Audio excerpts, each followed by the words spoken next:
Chairman সাহেব, একজন তো বাহিরে অপেক্ষা করতেছে আপনার সাথে কি জানি কথা বলবো, উনি অনেক বিপদে পড়ছে। ওকে, ঠিক আছে। ভাই আসো, চেয়ারম্যান সাহেব টাইম একটু সময় বাইর করতে আসো, কথা বলবো। আমি তো জানতাম না যে বর্তমান নদীতে মাছ ধরা নিষিদ্ধ। পুলিশ এসে স্যার আমার জালটা নিয়ে গেছে। আচ্ছা, তো আমি যদি এই জালটা না পাই, স্যার আমার তো মাছ ধরা বন্ধ হয়ে গেলে আমি তো বউ বাচ্চা নিয়ে না খায় মারা যাবো স্যার।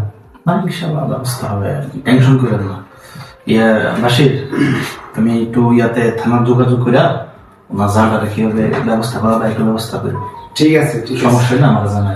ঠিক আছে। চিন্তা করেন না, ঠিক আছে। আমি ক্যাবে কথা বলবো, আপনার জালটা কিভাবে আনো যায় ব্যবস্থা করবো।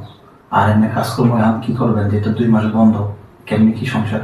এমনি তো আমার কোনো কাম টাম নাই, আমি এই মাছই ধরে খাই আর কি। আচ্ছা, আচ্ছা। সমস্যা নাই, আমাদের একটা সরকারি প্রকল্প আছে রাস্তার কাজে। আপনি 2 মাস মাছ ধরেন না, আপনি 2 মাস এমনি সরকারি নিষেধ মাছ ধরা। আপনি আমাদের প্রকল্পে কাজ করেন, আর তুমি এর নাম ঠিকানা নিয়ে কাজে লাগাই দিও কালকা থেকে। ঠিক আছে স্যার, ওকে স্যার। তো কাজে আপনি কালকে থেকে কাজে আইসেন, আপনি মাছ ধরেন না, পাশাপাশি আপনি আপনার সঙ্গে আরো যারা জিল্লা আছে, যারা মাছ ধরেন, আপনারা যাদেরই পেশা, সবাইরে বলবেন যে মার্চ থেকে এপ্রিল 2 মাস সরকারিভাবে নিষেধ মাছ ধরা। এটা দেশের আইন, এটা আমাদেরকে মানতে হবে, সরকারি আইন মানতে হবে।